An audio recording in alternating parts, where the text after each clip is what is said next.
Hi everyone, we'll get started here in just a couple minutes.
Okay everyone, so I just want to apologize if you were here in the 8 o'clock session. Actually, it wasn't even a Zoom fault. It was just my apartment complex just shut off the internet for a little while. And in fact, right now I'm doing this on my cell phone with a hotspot. So anyway, still. So for today, and remember also too that you can always watch the recorded sessions on YouTube. I mean that there's absolutely no problem with that for for me in our class. So don't worry about that. So if you can ever not make the session, if you want to sleep in late, whatever it might be, if you have work schedules, whatever it might be, remember that you can always watch the YouTube version a little bit later on as I post it on the days. But for today, let's just kind of go over some of the things that the Writing Center people, Lisa and Liz, mentioned on Monday, which is that you do have resources. And remember that you can always contact the people that you can contact the people in advance if you want to review a paper or something like that. And they have here student resources for fall to 2020, um, and so forth. So you can find your classes on Canvas. Once we get into a little bit later this semester, I'll show you how you can contact the library directly and how we're going to review resources. But for this week, I just want to real quickly kind of go through some of the papers and just review how well of a job you did. And remember, for this timed essay, it's not about MLA, so you don't have to worry. You didn't have to worry about that or anything like that. And let's just kind of review some general tips though for MLA. So Remember that if you're citing a book, just remember to put the author last name, author first name, the title in italics, the publisher, and the date. And for this week's paper, just do your best to do that. You don't have to worry too much about getting everything in the right detail necessarily, but just make sure that you're making an honest effort. That's what we always tell students, is to make an honest effort with your paper. I mean, just make an honest effort to cite properly, and as long as you're doing your best, don't worry too much about that. I mean, again, it might be different for other classes, but for me, just make an honest effort to cite properly and you'll be fine. So don't worry about that. Also, use hanging indents. What that means is that when you have your works cited page, you have your first line with the author name, the title, and everything, but everything underneath that should be indented. So you can see examples of that on the Purdue OWL site, but we'll get more into that a little bit later on.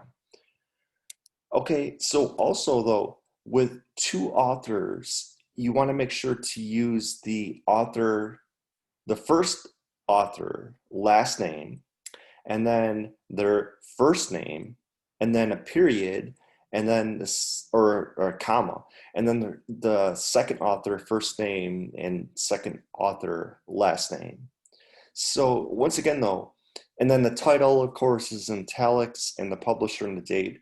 The main thing, again, just to re-emphasize, is that just make an honest effort to cite properly and you'll be fine. So don't worry about that. And then with three or more authors, again, we'll get into this a little bit later on in the semester, but you would have the first author, the last name, then their first name, and then if it's three or more authors, you would have et al., which is kind of a French phrase, and it just means and others. But we'll get into that a little bit later on the semester. And then we'll also get into long quotations. The little seagull gets into this a little bit in pages 159 and 160, but we'll go into this a little bit later this semester. So, and they also give you a great example paper for MLA on pages 161 to 169. And but before going further, remember to let me just check the chat box here. I apologize, I didn't open that up, but let me know if you have any questions. Just feel free to hit the talk button or to type in the chat box there. But I just wanted to kind of give you guys a few examples of some excellent papers that came in with that sample essay, the timed essay. And this is Kai's paper, actually. And I just want you to look at this. Remember that it's always a good idea to start off your paper with a question. So what Kai asks is, in his paper, are tests such as the ACT and SAT effective indicators of student potential? I mean, that's a great way to open your essay, by asking a question, because you're asking a question of the reader, that something that they maybe haven't considered, or that they're maybe like thinking of, but they haven't really devoted the time to asking that. And so I think that Kai does a really great job here of starting this essay, where he says that are tests such as the ACT and SAT effective indicators of student potential. And this is a really interesting topic because time and again, it seems that the ACT and SAT are I guess the questions of whether you can evaluate student potential. And really, I don't think that that's true. I mean, I know tons of students that have you know, I guess, taken the SAT or the ACT, and they may not have done that well, but actually, ultimately, they end up being way more successful. So, and that's also something that we'll talk more about in our future classes with the lecture that we'll get into with Malcolm Gladwell, because he explains, actually, he proves that that's not necessarily true. And so the ACT and SAT are good indicators, perhaps, but they don't necessarily translate into great student outcomes. And okay, so Justin, actually, I see your question here. I think that I got your your submission anyways, but we can double check that later on.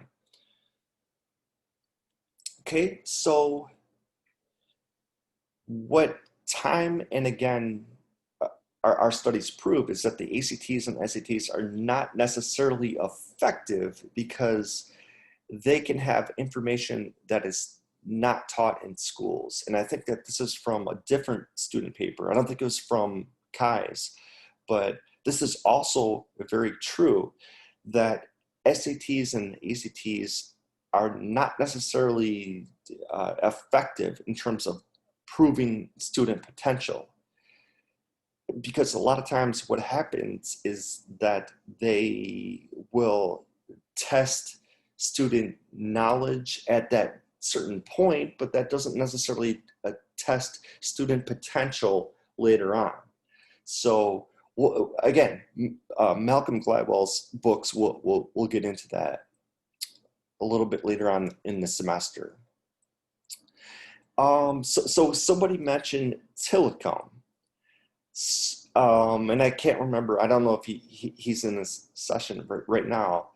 Tillicum was a special case where he was a whale that murdered a trainer.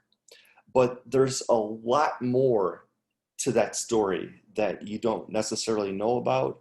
Actually, even next week, I'm going to show you a video, and I don't know if this will be the basis of the next paper necessarily, but I'm going to show you a video with a former trainer from SeaWorld that knows it's specifically about that incident, and that can also tell you about the incredible work that SeaWorld in Animal Kingdom for Disney does for the animals. I think that SeaWorld has rescued something like 35,000 animals, and I think that Animal Kingdom at Disney has done something similar to that. And there's a lot more that goes into that story about the Tillicum. I mean, if you've seen the movie Blackfish, which is really it's kind of it's a distorted documentary, and I'll show you a video next week with Kyle, who I kind of sort of knew a little bit. I mean, we have email connections, so I'll show you a video with him. And then I've also talked to a lot of the trainers at SeaWorld, and I've gone behind the scenes at SeaWorld and Animal Kingdom. And and actually that story with Tillicum, there is more to that than you might know about, because that whole day with Tillicum, there were red flags going up because the animals were not reacting properly. There was like a storm, and there's a lot more to it than just, oh well, Tillicum drug this trainer into the water with her ponytail. There's a lot more to it than that. And also, I'll show you guys a little bit later on that I also used to kind of know Carla, who was the trainer for Keiko, and Keiko was the subject of Free Willy, and but there's just a lot more to it than you might think. But anyways, though, the point though is that the paper that you guys submitted with Telecom was really fantastic. I mean, you guys did a really great job with the timed essay, and of course, you know that with a timed essay, you can only submit 75 minutes to an essay. So I totally get that, and so no worries about that. A couple things I just wanted to talk about with some of your papers, and this is Wesley's paper speaking about Tilikum. Should animals be killed? And then he goes into a really great introduction, I thought, and so forth. And he talks about Rocky the Bear, and of course, good, just really good paragraphs in general. And again, I know it's a little bit short, but I mean, again, it's a 75-minute essay, so you don't have all the time in the world. So that's fine. I think that Wesley did a really excellent job with this paper. And by the way, too, I know that some of the grades are going to say like 1 out of 1, but that'll be updated. So it'll be like 100 out of 100 or 85 out of 100, things like that. Also, let me just hit the play button here.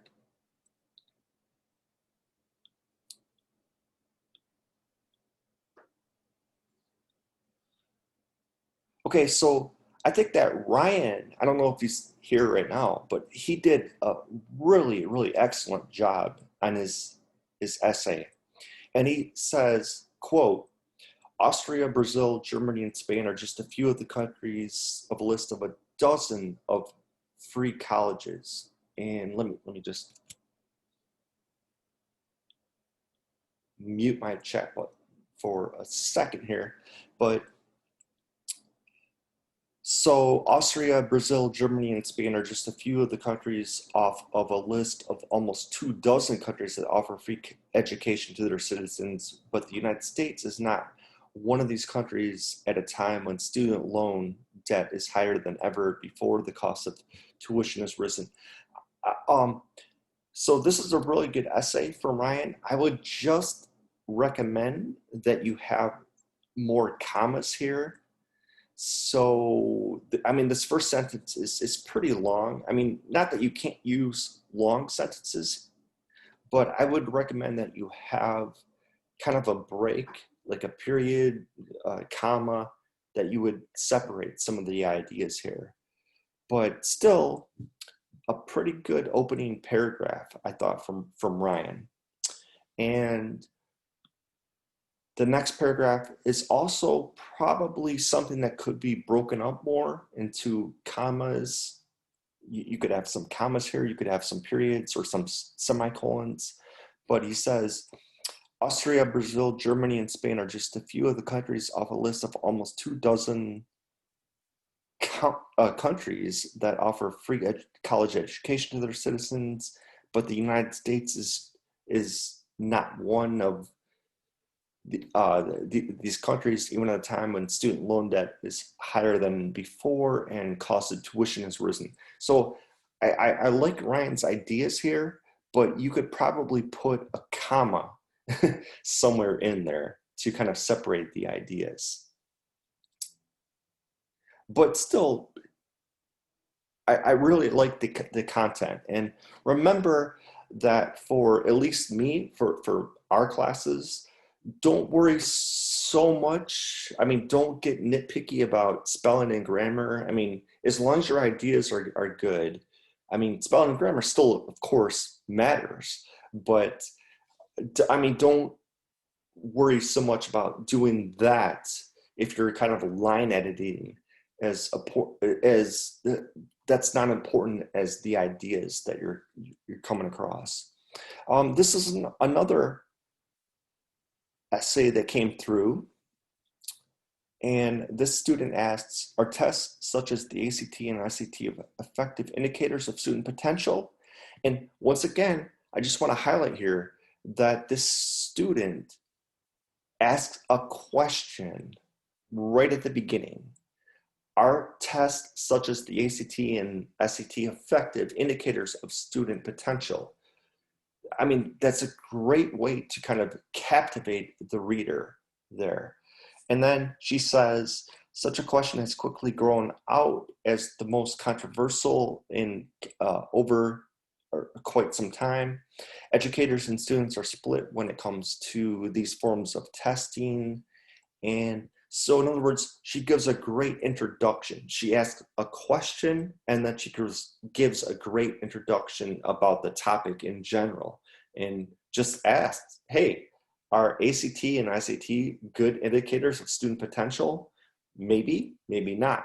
But the point is that she asked the question very early on in the paper, and then she gets into her thesis a little bit later, the second paragraph.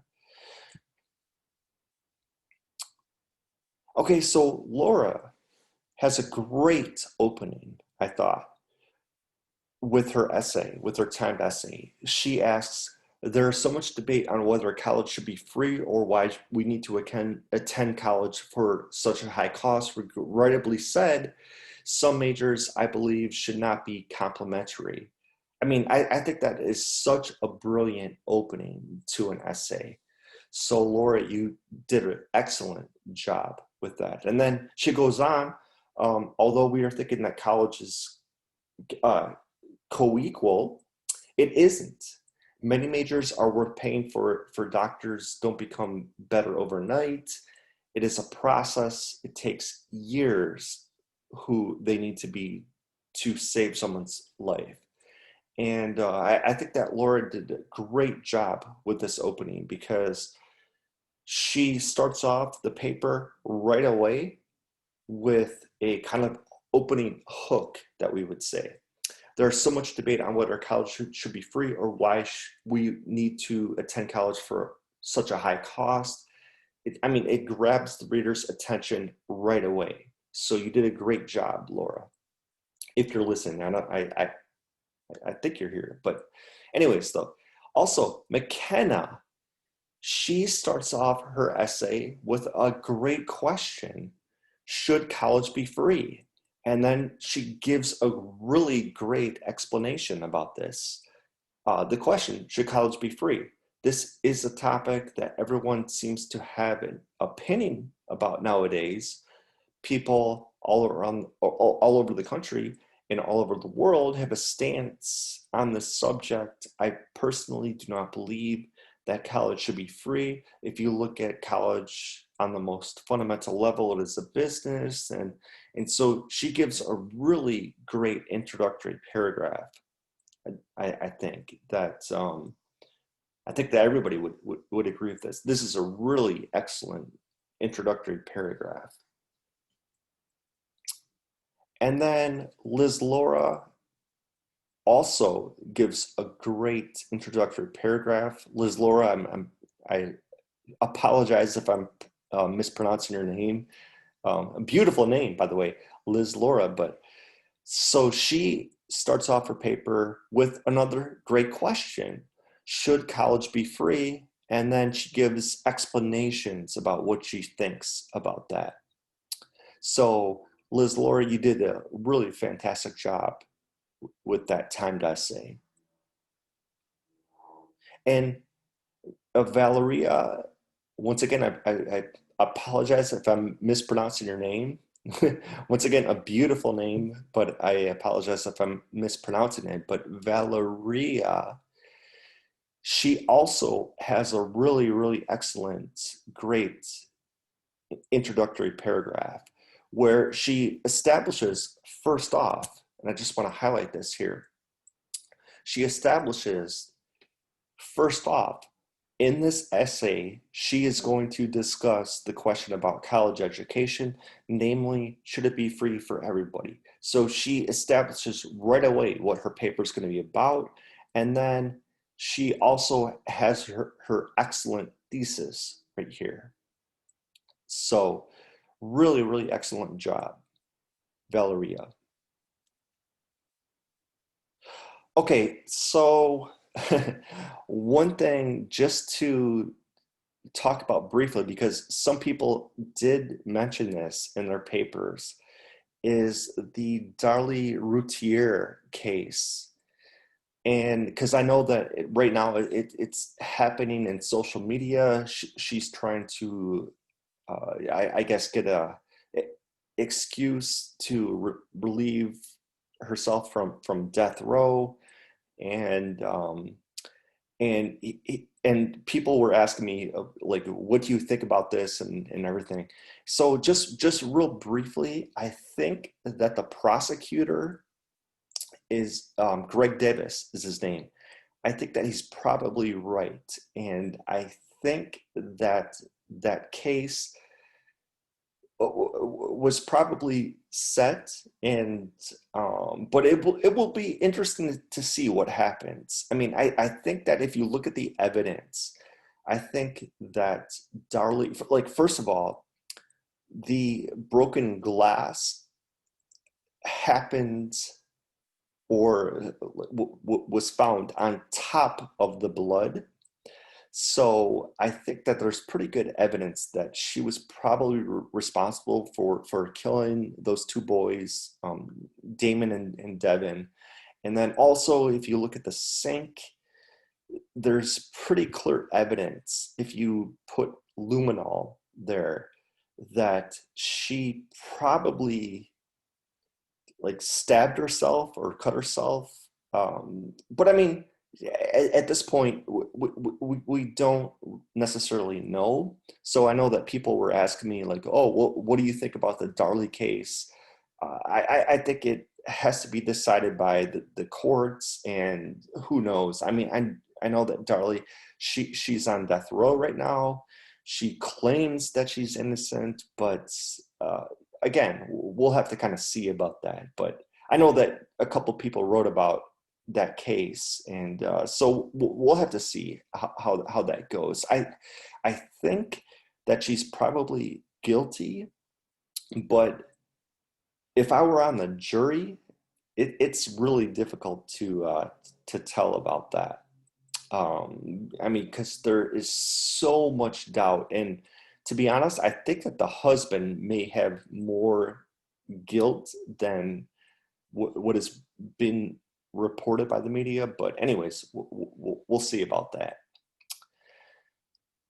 So also, let's go through some other papers here.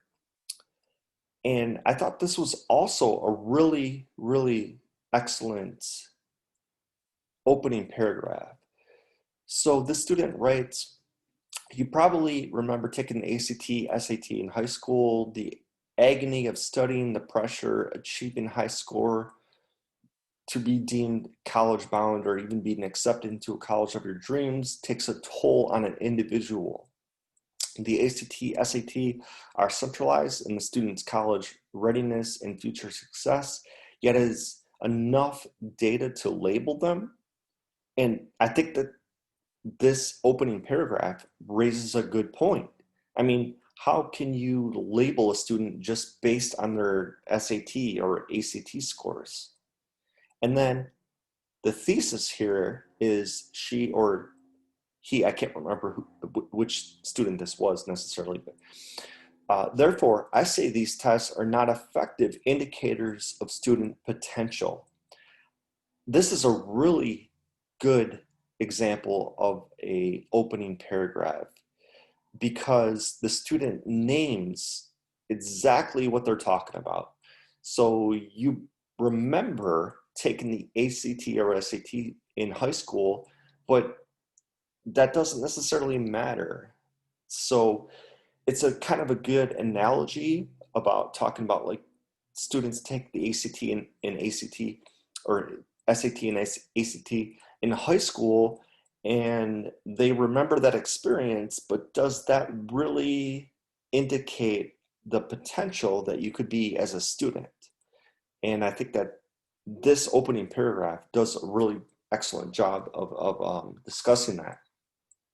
And then also, they in the next bullet point here, they say, firstly, not every school teacher or teaches the same material or at the same pace. You know what? This is such a great point because I can tell you firsthand that that is like what the student is saying is absolutely true. Because, yeah, there are certain things that they teach you in some schools that they don't teach you in other schools. And it is kind of it's not really equal because when you think about it, sometimes schools will teach you one thing, but they don't teach you the same thing in a different school.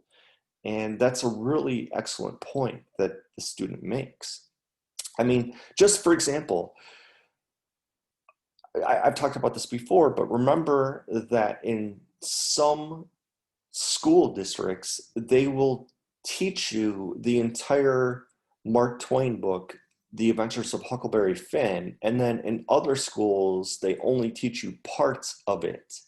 And I remember even subbing one time at a different school in Auburndale.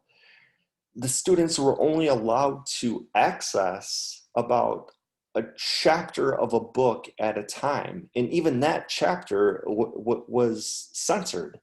So, and the students didn't even get to take home their books. So it was kind of ridiculous. I mean, I remember in my school, of course, we had textbooks and we were able to take them home and read them at night, whatever it might be. And some schools today are not just like that, unfortunately. And it's kind of a sad thing, but I think that this student right here that you're seeing on the screen, I think that they do a really excellent job of explaining that. And then Michael's essay was also excellent because he has a great introduction. He says, in the United States, going to college has become customary thing to do. Roughly 69.7% of American high school students are enrolled in college in October 16. So what I really like about Michael's introduction here is that he's providing evidence, he's providing statistics to back up his case. Remember that for all of your essays, I don't necessarily care. I mean, I do care. I do care about your opinions and everything, but I'm really concerned about how you can back up your uh, arguments with statistics and with what other people say. So in this case, Michael does a really, really fantastic job of explaining that, okay, roughly 69.7% of American high school students enroll in college in October of 16. And then later on, he talks about evidence. And then, yeah, and once again, I don't want to get into this is not a political class necessarily, but I think that Michael does a really excellent job of explaining some of the political figures in here and how what they say is probably different than what he says necessarily. So once again, this is not a political class, but he does a good job of citing political figures here to back up his case. So I think that Michael did a really excellent job. And then,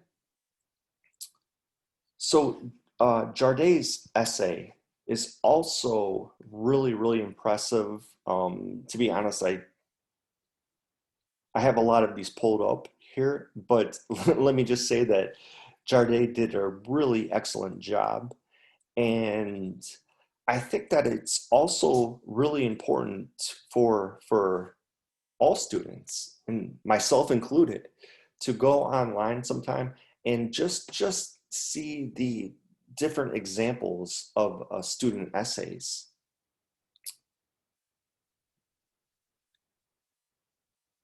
And then this is just another real quick example. Once again, the student brings up a great question here. What would you change?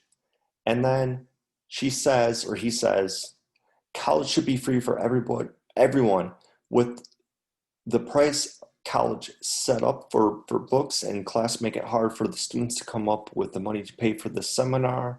Even the grant and loans, students have to come up with more money for their education, college. So I think this is another example of an essay where a student brings up a great question. What would you change? I mean, that's a great way to kind of start off your essay with the question. Hey, what would you change? What do you think about this? And then she gives a pretty good introductory paragraph, I thought. So anyways, before we go on further, and I want to show you a couple other examples here.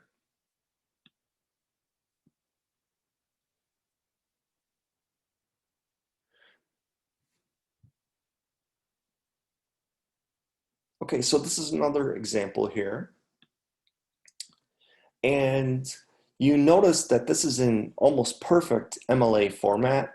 Remember, you didn't need to necessarily do that for that timed essay, and you don't really necessarily have to do that for this coming essay. But just a couple things to note. I mean, this student, she has perfect MLA format. It's a little bit short, but I mean that's okay. I mean this was a timed essay, so don't worry too much about that. And then she starts off with this. Everyone deserves an education. That's a pretty good opening statement. It kind of grabs the reader right off the bat. Then the real question is, should it be free for everyone? Many people believe college should be free for everyone, although there can be many cons about free education. It may not be the worst thing ever. If you think about it, more people can get an education they deserve. People choose their major they're interested in without money being an issue. Students follow their dreams and you can take it into debt. So that's a really good thesis statement.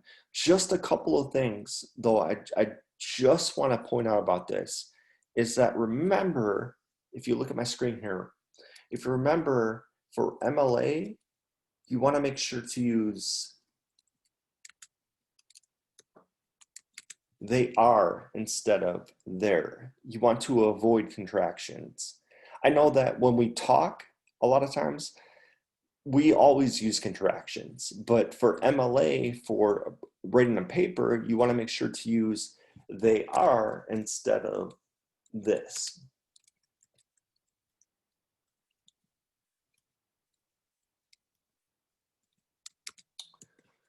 So like right here, this would be they are instead of their. So just wanted to point out that, but I think that this student did a really nice job of kind of laying out their case and explaining it really well. Also, just a couple more things here. And I apologize, I forget which student this is, but I think that he did a really nice job of really explaining his case. And also remember that you can include links like right here. You see my screen right here? You can include links, but just make sure at the end that you have a works cited page and everything. But this is a really excellent paper, I think. And this student, he talks about like Are tests such as the ACT and SAT effective indicators of student potential? And then, so he starts off the essay with a good question. And then throughout his essay, he's providing links that explain the information that he's talking about. So I think that he did a really nice job with this essay. And then also, just real quickly to point out here, he has a nice conclusion.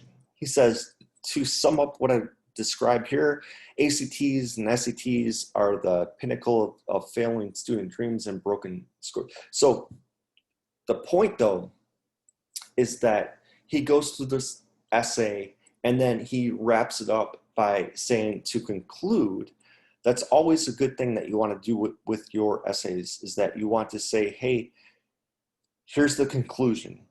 And I think that he did a really excellent job with this.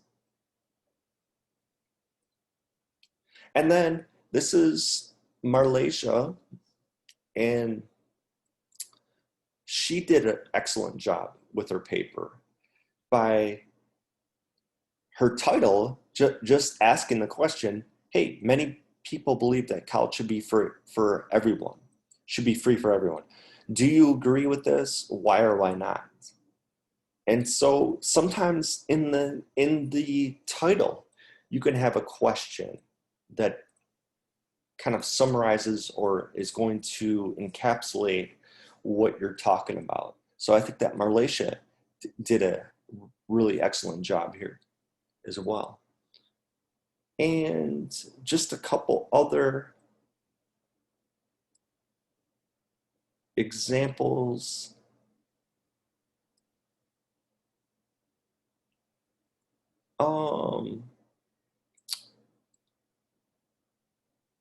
Give me 1 second here.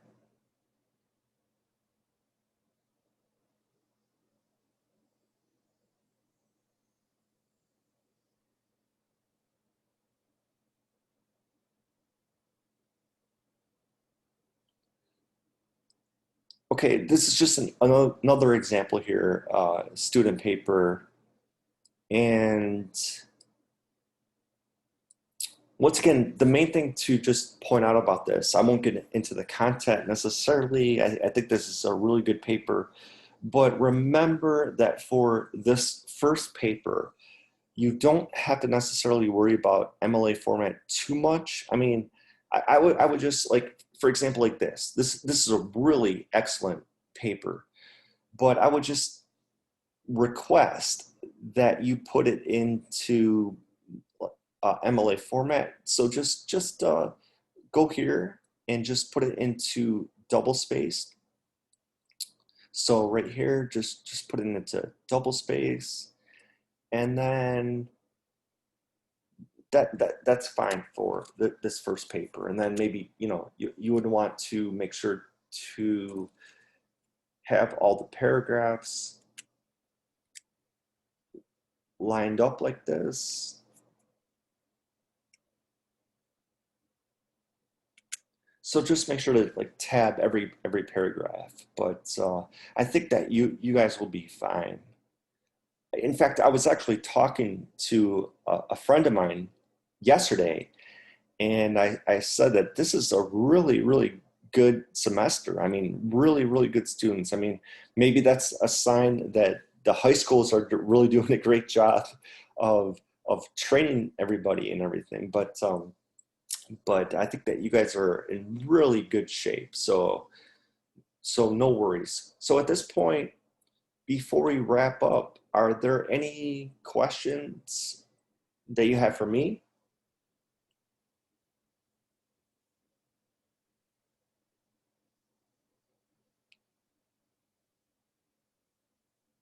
And so I'm looking at the questions. So Justin, yeah, I think that your submission came through, but if not, just go ahead and send me again through email.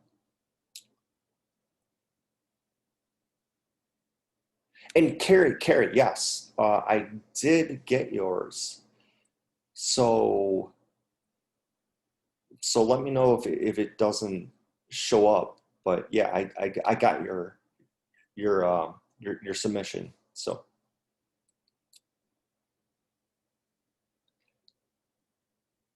yes, exactly. So Jillian, yes. So for this week, your assignment is the essay.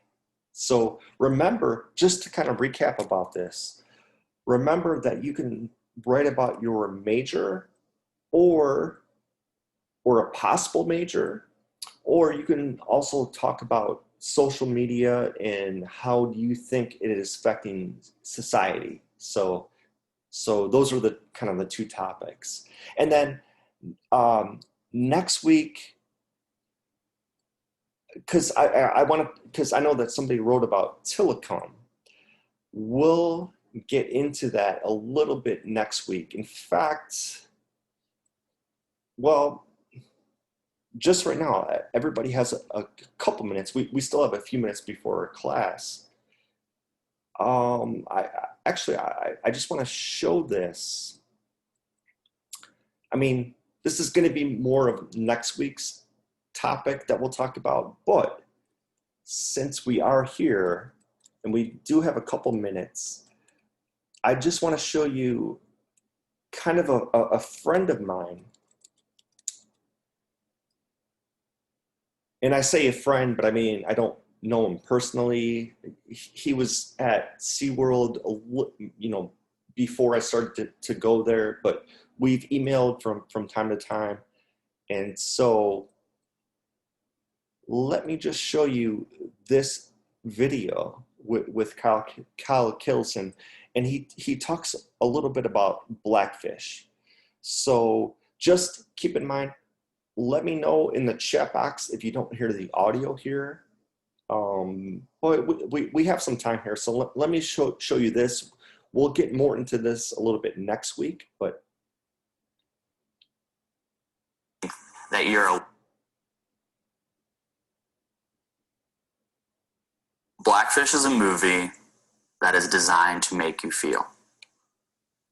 It is not a movie designed to make you think. I think it's one-sided. And 85% of Blackfish is lies. I wrote 3 pages of notes and of things that I wrote down that just weren't true. And some of them include, my name is Kyle Kittleson. I am a former marine mammal trainer. I was a marine mammal trainer for 5 years. I was working with killer whales 7 or 8 months ago, and today is January 2014, so yeah, just last year. So you're one of the most current former killer whale trainers? Yeah, I would say I'm probably a really current former killer whale trainer.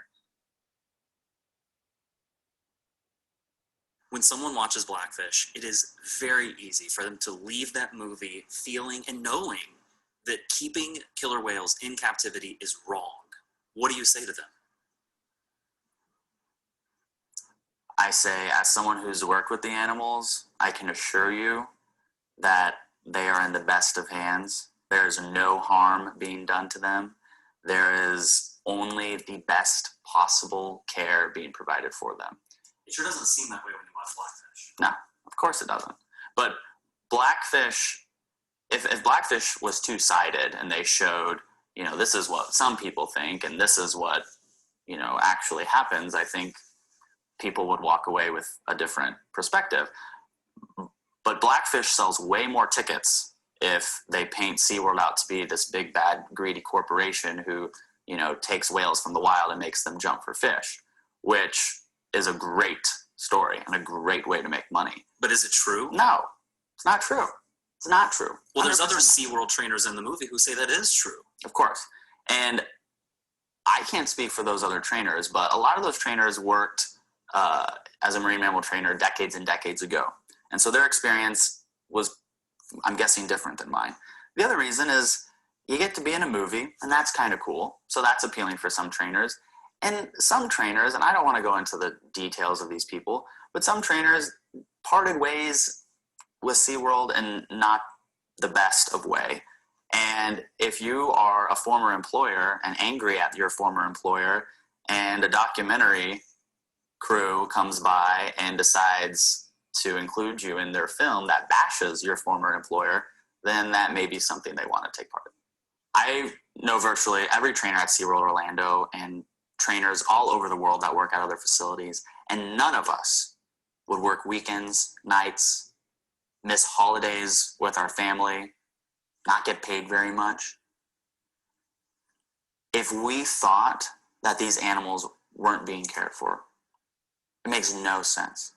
We are the most passionate and enthusiastic people for animals, all animals. And we would never allow ourselves to be in a situation where any animals were not being taken care of the best way possible. These animals are called killer whales, and they have killed people who work with them. Doesn't that seem to suggest that people shouldn't be working with these wild animals? There's risk to working with every animal. Killer whales have killed people.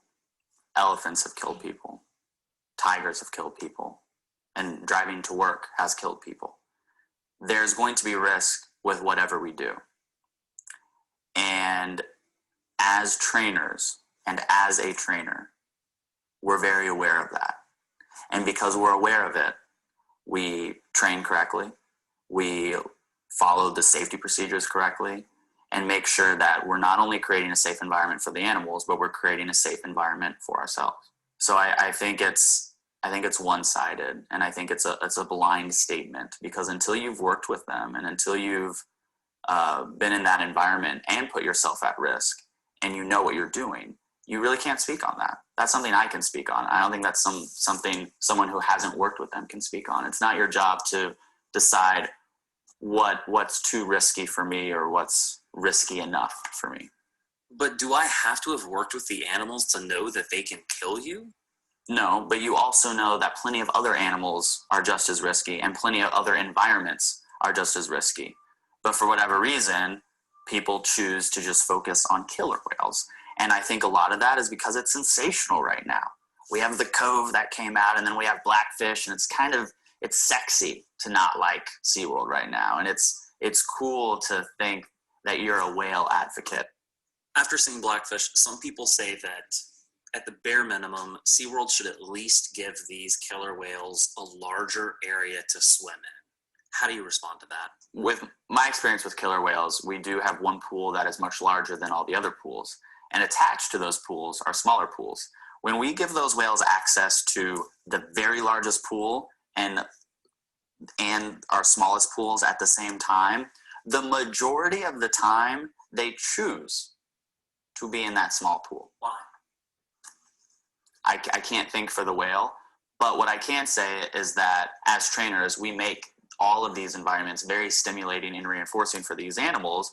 And so if one pool is really fun and rewarding and reinforcing, then they want to be there. And I've experienced that with all animals, dolphins, sea lions, everything. Even dolphins and open water pens, there are so many stories of them having access to the ocean and choosing to come back to the pen.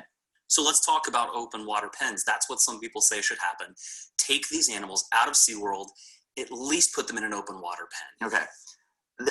That would be so detrimental to these animals. I would be so sad if that happened. That is such a drastic change from what they were used to, that type of change is only going to cause them stress. And when you are dealing with animals who are used to the perfect amount of food, the perfect water quality, the perfect water temperature, and then you're putting them in an open ocean pen where the currents change and the temperature changes and there are weird animals and weird fish all swimming by and they're exposed to germs that they had never been exposed to, you are putting that animal at risk. And why would you do that?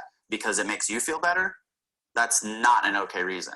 It needs to be the animals first. People need to stop and think about what is best for the animals, not what would make them feel good going to sleep at night. But if we're talking about feelings, so many people feel after they watch Blackfish that what is best for these animals is to not be at SeaWorld, to not be in these parks.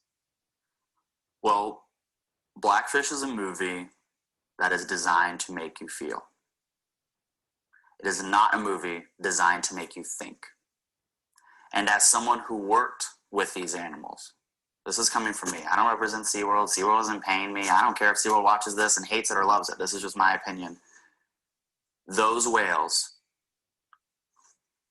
not only have great lives at SeaWorld, but would have a much better life at SeaWorld than compared to an open ocean pen. Kyle, how much of Blackfish would you say is true versus not true? I would say 15% of it is true, and I would say 85% of it is false. Give us a couple quick examples of the 15% that is true.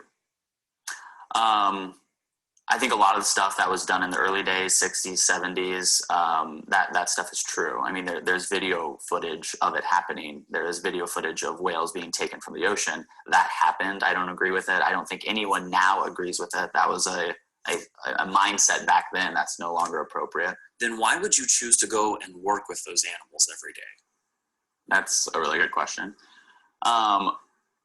I think if the animals, if SeaWorld or any organization was going out and taking healthy animals out of the ocean, I wouldn't work for that company. I wouldn't do that. And I think that's where a little of the blurry lines come through for people who watch Blackfish, because they assume all of these whales that are at SeaWorld were just plucked from the oceans. But the truth, as of today, is that those whales are all bred at SeaWorld. And more importantly, outside of killer whales, the dolphins, the sea lions, false killer whales, pilot whales, manatees, those are all rescued, and with the intent of them to be rehabilitated and sent back into the wild. So then what's some of the 85% that's not true? That seems like most of the movie. Yeah, I mean, it's most of the movie, so I don't feel like we have time to go into all those answers, but I wrote 3 pages of notes and of things that I wrote down that just weren't true. I mean, the opening scenes of the movie are the killer whales and the trainers in the water doing all of these behaviors. And that's normal behaviors that are done all the time, but it's set to really scary music, so it looks like, oh wow, these animals are getting aggressive.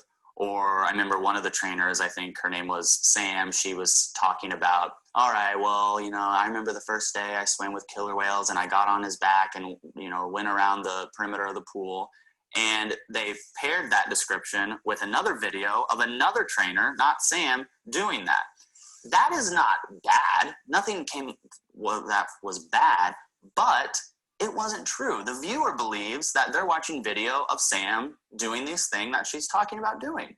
And that's not the video. And that is what they continually did throughout the movie. Another example of that is when they're talking about aggressive incidents with killer whales and trainers, and they end it with this zoom in on one of the trainers with a bloody face, making you believe that that bloody face came from an incident with a killer whale, where I know that incident was him accidentally running into a screen, and he has a bloody face. What do you mean a screen?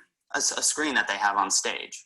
So they have big screens on stage. He ran into them, cut his face open. He's all bloody. They got video of it. And then they said, killer whales are really dangerous. They aggress on humans, blah, blah, blah. And then they show a picture of a trainer with a bloody face, making you think that it's from the killer whale, when in actuality it's not. Blackfish makes the whales very anthropomorphic, meaning they give them human characteristics. Like they want to seek revenge on the trainers, or that they are sad. And if you're an animal behaviorist, you know that you can't possibly do that because we don't know what the animals are feeling. But what we do know are the facts. And the facts are the complete opposite of what Blackfish puts forth. The biggest takeaway that I got from Blackfish, and the really positive thing I got from Blackfish, is you have to do your research. You cannot watch a 90-minute movie on Netflix and then the next day go on Facebook and say, I'm a whale advocate because SeaWorld is bad, because you haven't done your research. You watched one movie. So what do you say to someone who says, SeaWorld, zoos, whatever, we should not be keeping animals in captivity to make money off of them? I think those people forget about the incredible impact that zoos and aquariums have on people, but more specifically on children. When a child goes and visits a zoo or aquarium or SeaWorld, and they get to go up to a pane of glass and see a dolphin come in front of them, that child now has a perception of animals that he or she has never had. And with that perception, they create this interest in preserving those animals. And so that interest in preserving those animals goes out, and then they pick up their litter at the beach, or they want to go study biology, or they want to go do conservation. And that would have never happened if they didn't have the experience that's only available through a zoo or an aquarium. The second part of that is that these zoos and aquariums do make money. And so when you have such a huge, big organization filled with all these resources, and they get to utilize those to take care of animals, that's actually something I want to be a part of. Because I know the 7 killer whales that I worked with at SeaWorld Orlando get the best possible care and treatment, okay? That in turn brings a lot of people to the park because those killer whales are impressive and they're powerful and people want to see that. And when people come to the park, they spend money. And then guess where that money goes? Yeah, it goes to the bottom line. It goes to stockholders. I get all that. But it also goes to rescuing, rehabilitating, and spreading the message of conservation. No other organization does it to the level that SeaWorld does that. The amount of money, I can only guess on how much it takes, or how much it costs to rescue an animal and then rehabilitate them. Now, if that animal cannot be released back into the wild, then the only option left is to take care of it. And again, there's no better place for an animal to be taken care of, in my experience, than at SeaWorld. We have 7 killer whales. 7. There was a training staff, a full-time training staff of around, I think, 35 people who worked 40 hours a week, training staff, to take care of 7 killer whales. That is, 5 trainers full-time per killer whale. That does not include all the people who are in charge of making sure that the water quality is perfect, that the temperature is right, that the salt water levels are right, all that. That does not include the entire vet staff that is not only on call in Orlando, but also a separate vet staff that is on call on a national level. You have so many jobs as a restaurant owner. You end up cooking because the cook called in sick, or maybe he called in is in jail. You end up serving because you get slammed and you have to pick up some. So, a couple more, a minute or two.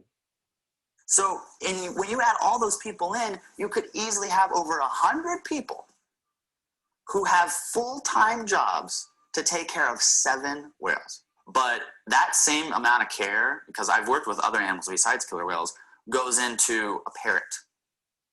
And when you think SeaWorld, you don't think parrot. But that parrot who gets a cold or gets a flu or whatever it gets the same amount of vet care, gets the same amount of support with the training staff and all those things I just talked about, and it's a bird that nobody ever sees. Because SeaWorld does what's right first for the animals. And people that have these really strong opinions after watching Blackfish have sort of taken up a cause against SeaWorld and killer whales in captivity. Yeah. When people watch Blackfish and they get really hyped up, they become, now a very popular term, armchair activists. And they update their status and say, I'm never going to SeaWorld again. And they send out tweets to SeaWorld saying what they did was wrong. And then they go to bed and they feel good because they think they've made a change. And they haven't. They haven't made a change. If you place your energy and passion to save the killer whales at SeaWorld, I'm telling you that is passion and energy wasted because these whales have incredible lives. But if you put that passion and energy towards illegal poaching in Africa, or the abuse of farm animals, or puppy mills, where animals actually need help, then all of a sudden you've created incredible change. And that is something to be proud of.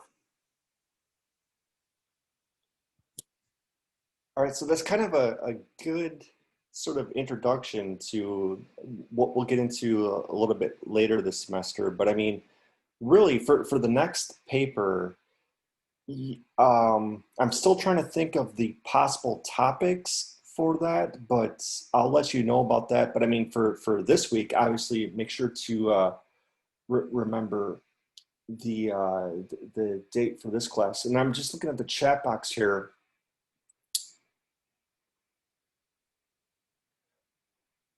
So Shiloh asks about the lab. Now, keep in mind, I can later on, I guess, adjust your grade, but remember to keep up with the lab assignments because that's kind of like a little bit out of my hands. But I can always change your grade a little bit later this semester, but just make sure to keep up with the lab, the inquisitive. I know that some students say that it's kind of it's inconvenient because they have their class and then they have the labs, which are kind of like two different things. But just remember to keep up with the inquisitive.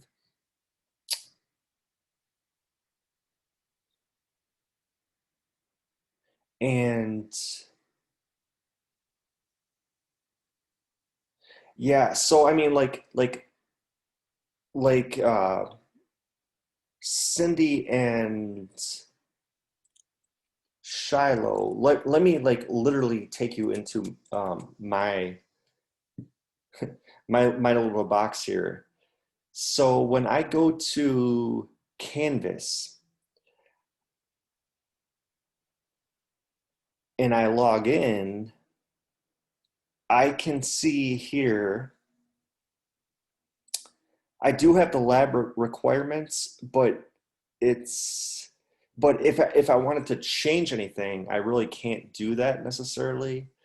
It's all based on the lab instructor. So just make sure that you're doing the inquisitive stuff, and you'll be in good shape with that.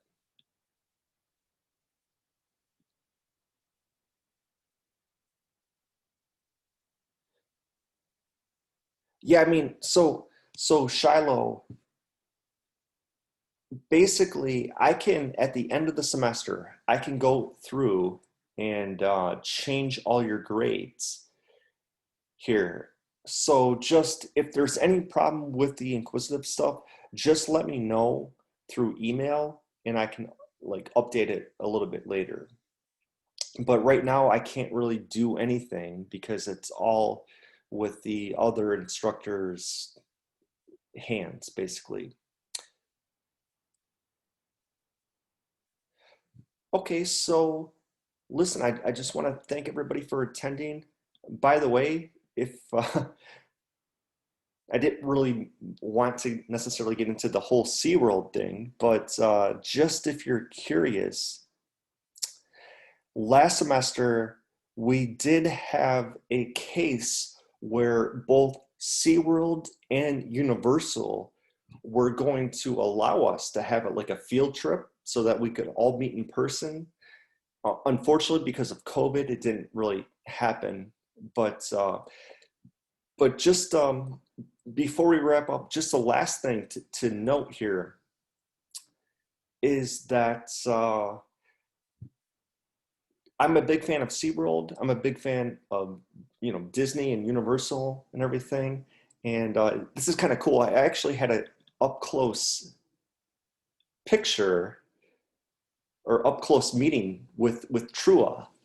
Trua. So if you're interested in SeaWorld, you know that the matriarch is Katina. She's my favorite. I love Katina. And then her daughters, well, her daughter is Nalani, and her little son is Makayo. Makayo is the youngest of the pod. He's only 9 years old. Katina is 44 years old. And then there's also Malia and Trua, of course. And this is who you see right here, Trua. And Trua is the largest. He's actually, because somebody mentioned Tillicum, he's actually Tillicum's nephew. In fact, I was kind of curious about this because when Tilikum was alive, he used to always perform with Trua right here. And then later on, he started performing with Malia. So any case though, this is Tilikum's little nephew right here, Trua. And he's the largest, he's like 6,000 pounds. He's gonna get a lot larger probably. And he's Tilikum's nephew. So I just wanted to kind of point this out. If anybody's interested, I mean, probably not a lot are, but but anyways, yeah. So you have Katina, Nalani, who's her daughter, Makayo, who's her son, and then you have Malia and Trua.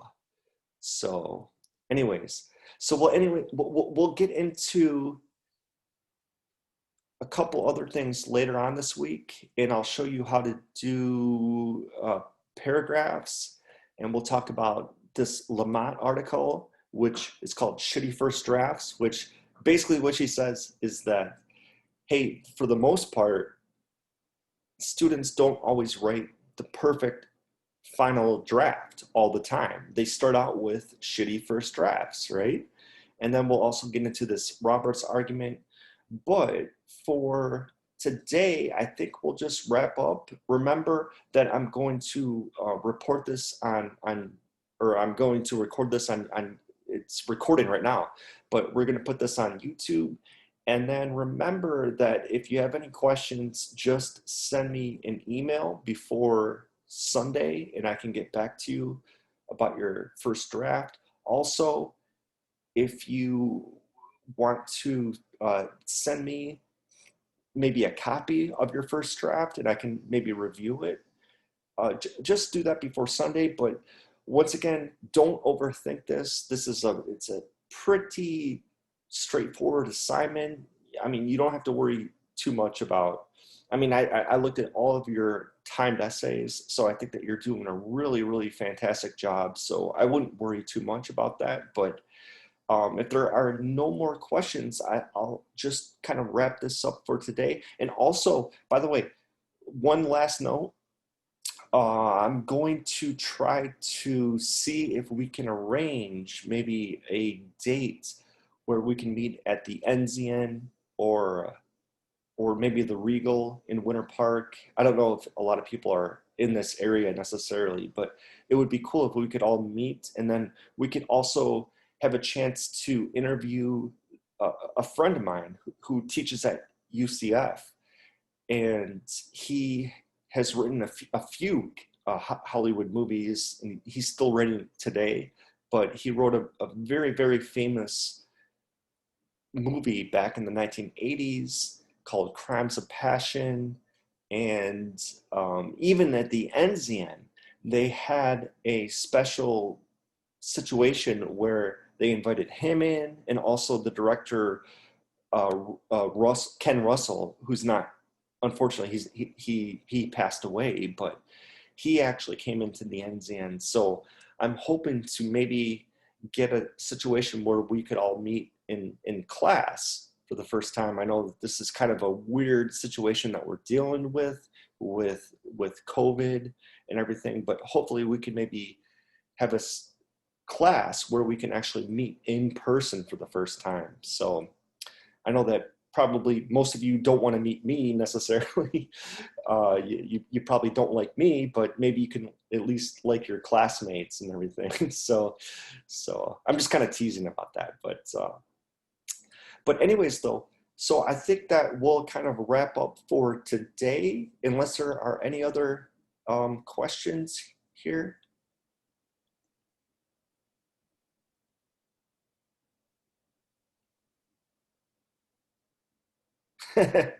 Well, thank you, Jose. I love all of you guys too.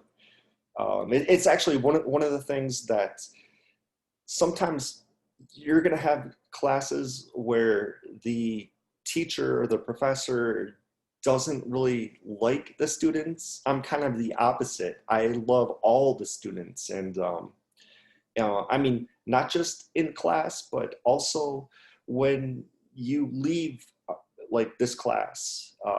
So in fact, I have great relationships with a lot of students from classes that are way beyond. So I mean, don't feel shy to reach out even after this class ends. So okay, cool. Well, I'll just wrap up for today. Remember that this will be on YouTube a little bit later, and then if you have any last minute questions, just let me know before Sunday, and then we'll meet again on Monday for next week.